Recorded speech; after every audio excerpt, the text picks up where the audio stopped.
Eder. Mac. Pallister. Il caso dell'omicidio di Chiara Poggi, avvenuto il 13 agosto 2007 a Garlasco, continua a suscitare interesse e dibattito a distanza di quasi 2 decenni. Alberto Stasi, fidanzato della vittima all'epoca dei fatti, è stato condannato in via definitiva a 16 anni di reclusione per il delitto. Tuttavia, la recente riapertura delle indagini da parte della Procura di Pavia ha riportato l'attenzione sul caso, con nuovi sviluppi che coinvolgono Andrea Sempio, amico del fratello di Chiara, e la possibile comparsa di un terzo individuo nelle indagini. I genitori di Chiara, Rita Preda e Giuseppe Poggi, hanno espresso il loro dolore e la loro determinazione nel cercare la verità. In un'intervista a TGcom24 hanno ribadito la loro convinzione sulla colpevolezza di Stasi, sottolineando elementi come il possesso di una bicicletta nera da donna e l'assenza di tracce di sangue sulle sue scarpe al momento del ritrovamento del corpo di Chiara.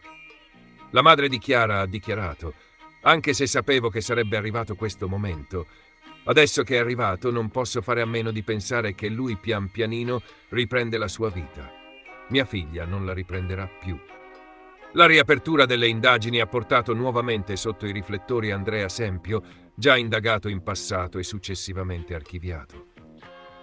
La Procura di Pavia ha ottenuto dalla Cassazione la riapertura dell'inchiesta su Sempio, basandosi su nuove analisi genetiche che avrebbero rilevato tracce di DNA compatibili con quelle trovate sulle unghie di Chiara. Tuttavia, l'avvocato della famiglia Poggi, Gianluigi Tizzoni, ha sottolineato che anche qualora i presunti sviluppi sull'alibi di Sempio avessero un qualche fondamento, non intaccherebbero minimamente la responsabilità accertata di Stasi, il quale, come scritto nelle sentenze, non ha un alibi e ha 7 gravi elementi a proprio carico. Un ulteriore elemento di interesse è la recente convocazione di Daniela Ferrari, madre di Andrea Sempio, da parte dei carabinieri come persona informata dei fatti. Durante l'interrogatorio, la signora Ferrari avrebbe accusato un malore quando le è stato chiesto di una terza persona, già ascoltata dai carabinieri, che potrebbe essere coinvolta nelle nuove indagini. Questo sviluppo suggerisce la possibilità che le indagini si stiano ampliando per includere ulteriori soggetti. La difesa di Stasi, nel frattempo, ha sollevato preoccupazioni riguardo a chiavette USB scomparse che conterrebbero nomi di altri soggetti potenzialmente coinvolti nell'omicidio di Chiara Poggi. Secondo quanto riportato, si tratterebbe di amici dei fratelli Poggi, su cui sarebbero stati effettuati campioni biologici. Nonostante questi nuovi sviluppi, i genitori di Chiara rimangono fermi nella loro convinzione che la verità sull'omicidio sia già stata accertata con la condanna di Stasi. In un'intervista hanno dichiarato: «La verità sull'omicidio è già scritta. Ingiusto che Stasi rilasci interviste per dirsi innocente». La loro posizione riflette la difficoltà di accettare nuove ipotesi che potrebbero mettere in discussione la sentenza definitiva. Il caso di Garlasco continua quindi a essere oggetto di attenzione e dibattito, con nuove indagini che potrebbero portare a ulteriori sviluppi. La complessità del caso e le emozioni coinvolte rendono difficile una conclusione definitiva, ma la ricerca della verità rimane al centro dell'interesse pubblico e giudiziario. L'omicidio di Pierina Paganelli, la 78enne trovata brutalmente uccisa nel garage condominiale di Via del Ciclamino a Rimini il 3 ottobre 2023, continua a tenere banco nelle cronache giudiziarie e mediatiche italiane. Al centro delle ultime puntate dell'inchiesta c'è lo scontro sempre più aspro tra 2 donne. Da un lato Valeria Bartolucci, moglie di lui da Silva, e dall'altro Manuela Bianchi, l'ex amante dell'indagato e nuora della vittima. Una tensione che ha ormai assunto contorni quasi da tragedia greca, dove la verità sembra perdersi tra accuse incrociate, contraddizioni e sofferenze crescenti. Secondo la moglie dell'indagato sarebbe stata proprio Manuela Bianchi a incastrare lui da Silva, il tecnico informatico di origini capoverdiane che oggi si trova ricoverato in ospedale in seguito a uno sciopero della fame intrapreso da giorni. Un gesto estremo, nato da una disperazione crescente e, secondo chi gli è vicino, dalla sensazione di essere stato giustiziato moralmente da un sistema giudiziario che ha preso per buona la parola della Bianchi, malgrado questa, come sottolineato anche dalla criminologa Roberta Bruzzone, abbia fornito per 1 anno e mezzo versioni in netto contrasto con quella attuale. Bruzzone, consulente della difesa, ha dichiarato in un'intervista a MoMag di aver demolito l'intero impianto accusatorio tecnico. In particolare, ha sostenuto che nelle immagini della telecamera Cam 3, quella che secondo l'accusa collocherebbe Da Silva nei pressi della scena del crimine, non è sicuramente lui. A ciò si aggiunge un altro elemento chiave. Non vi sarebbe alcuna traccia fisica di Da Silva sulla scena del delitto. Nessun DNA, nessuna impronta, nessun contatto oggettivo.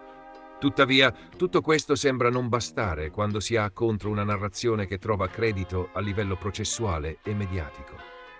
È proprio questa asimmetria di credibilità che sta devastando lui Da Silva, costretto ad assistere impotente a un meccanismo che, parole di Bruzzone, lo ha gettato in un abisso di disperazione.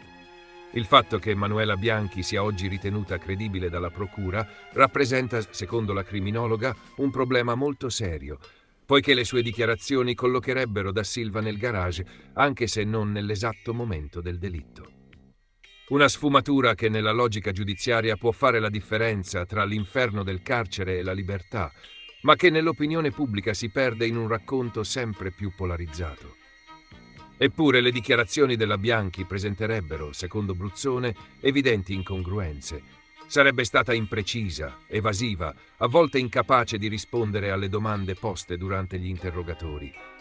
Nonostante ciò, viene comunque considerata una testimone attendibile, un paradosso che rende ancora più tragica la posizione dell'indagato. A complicare il quadro emerge anche il ruolo del consulente della Bianchi, Davide Barzan, recentemente finito nel mirino della trasmissione Le Iene. In particolare Bruzzone richiama un passaggio degli interrogatori in cui si evincerebbe come la versione della donna sia stata quasi costruita sotto pressione, incalzata a ricostruire i fatti in un certo modo. In questa battaglia di nervi, di perizie e dichiarazioni, ciò che emerge è la profonda frattura tra la macchina della giustizia e la condizione umana dell'indagato. Lui Da Silva è un uomo che oggi giace in un letto d'ospedale, debilitato, privo di forze, incapace persino di mangiare o bere. Una figura che, al di là della colpevolezza o innocenza che spetterà ai giudici accertare, appare come la vittima collaterale di un processo dove il dubbio sembra aver smesso di essere un diritto e la narrazione ha preso il sopravvento sulla verifica. La realtà è che siamo davanti a un'indagine in cui ogni elemento sembra trasformarsi in un'arma retorica, dove i sentimenti privati, amori finiti, gelosie e rancori si impastano con la ricostruzione giudiziaria, dove la verità giace sepolta sotto uno strato di verosimiglianza e dove ogni gesto, ogni dichiarazione viene tirato per la giacchetta a favore dell'una o dell'altra tesi. Un clima che ancora una volta rischia di fare una sola vera vittima, la giustizia. E nel frattempo lui Da Silva continua a marcire in un letto svuotato, forse non solo di energia ma anche di fiducia. Nuovi elementi emergono sul caso dell'omicidio di Pierina Paganelli, la donna uccisa nel garage condominiale di via del Ciclamino 31 nella notte tra il 3 e il 4 ottobre 2023. Alle ore 0:33:29 del 4 ottobre, il cellulare di lui Da Silva, genero della vittima, risulta localizzato in via Melucci, a circa 4 chilometri di distanza dal luogo del delitto. Un'informazione potenzialmente decisiva, che sembrerebbe escludere la sua presenza sulla scena del crimine in quella fascia oraria. Tuttavia, un altro dato tecnico riapre i dubbi. Il contapassi del suo telefono in quella stessa finestra temporale registra un numero estremamente ridotto di passi. Se davvero lui si fosse spostato da via del Ciclamino a via Melucci nell'arco di circa mezz'ora, ci si aspetterebbe un'attività motoria ben più intensa, soprattutto in assenza di prove che dimostrino l'uso di un veicolo. Il contapassi, invece, restituisce un quadro di sostanziale immobilità. Questo apparente paradosso alimenta gli interrogativi degli investigatori. Il telefono si è realmente spostato o è stato utilizzato da un'altra persona per simulare un alibi? L'incompatibilità tra i dati di localizzazione e quelli sull'attività fisica del dispositivo potrebbe rappresentare un punto chiave per chiarire il ruolo di Da Silva nella vicenda. Mentre si attendono i prossimi sviluppi processuali e l'udienza del riesame fissata per il 15 maggio, resta da capire se questa discrepanza sia frutto di un'anomalia tecnica o di un piano costruito ad arte. Il caso di Liliana Resinovic, la 63enne scomparsa il 14 dicembre 2021 a Trieste, e ritrovata senza vita il 5 gennaio 2022 in un boschetto nei pressi dell'ex ospedale psichiatrico di San Giovanni, è stato riaperto dalla procura sulla base di nuovi elementi investigativi. Tra questi, uno dei più rilevanti è la misteriosa fibra gialla rinvenuta sul polsino sinistro della maglia che Liliana indossava al momento della scomparsa. Si tratta di un frammento lungo circa 2 centimetri, con estremità assottigliate, che potrebbe provenire da un maglione sequestrato a casa di Sebastiano Visintin, marito della vittima. Questo indumento di colore simile è ora oggetto di accertamenti per verificare se possa aver avuto contatto diretto con la donna. È un dettaglio che, se confermato, aprirebbe scenari importanti, poiché collegherebbe direttamente Visintin alla scena del crimine o comunque all'abbigliamento che Liliana indossava nel momento in cui è scomparsa. Visintin, che da tempo proclama la propria totale estraneità ai fatti, è stato recentemente iscritto nel registro degli indagati per omicidio. Sebbene già nei primi mesi dopo la scomparsa fosse stato oggetto di particolare attenzione da parte degli inquirenti, fino ad ora non era mai stato formalmente indagato. La criminologa Roberta Bruzzone, che ha seguito il caso sin dalle prime battute, ha dichiarato che il marito di Liliana è sempre stato uno dei soggetti più attenzionati, anche a causa dei sospetti avanzati dalla famiglia Resinovic. Secondo Bruzzone, gli atti relativi alla prima richiesta di archiviazione già contenevano un'attenta analisi della posizione di Visintin. Tuttavia, l'evoluzione del quadro probatorio ha portato gli investigatori a riconsiderare la sua posizione. Altro punto centrale delle indagini è rappresentato dai filmati registrati da Sebastiano Visintin il giorno della scomparsa della moglie con una telecamera GoPro. Il marito ha sempre sostenuto di trovarsi nel suo magazzino, intento a sistemare oggetti, e che le riprese video fossero la conferma del suo alibi.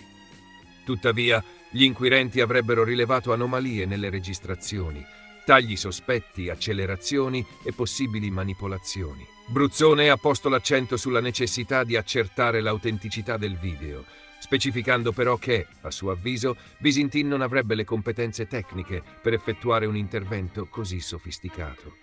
Se quindi le riprese risultassero autentiche e coerenti, l'uomo avrebbe un alibi difficilmente smontabile. Se invece si dimostrasse che i file sono stati alterati, si aprirebbe uno scenario completamente diverso. Nel corso delle settimane si è acceso un vivace dibattito anche intorno alle diverse perizie disposte dalla procura.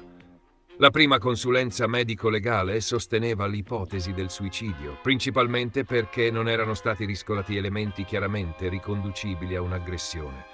La seconda perizia, invece, ha ribaltato questa lettura, segnalando lesioni e segni compatibili con una morte violenta. Questo ha spinto gli inquirenti a rivedere le conclusioni iniziali e a ritenere che Liliana possa essere stata vittima di un omicidio, successivamente camuffato in modo grossolano come un suicidio.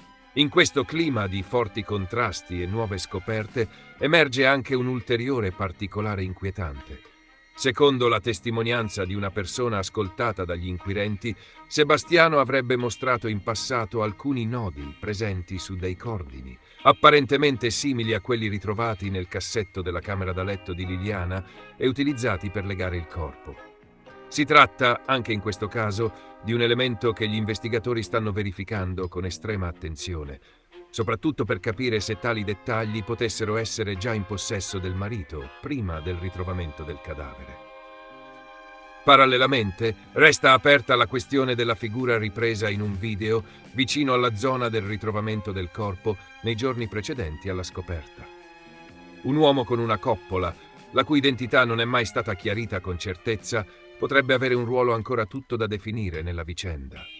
Alcuni sostengono che si tratti di un soggetto noto nella zona, altri ipotizzano possa essere legato agli ultimi movimenti di Liliana.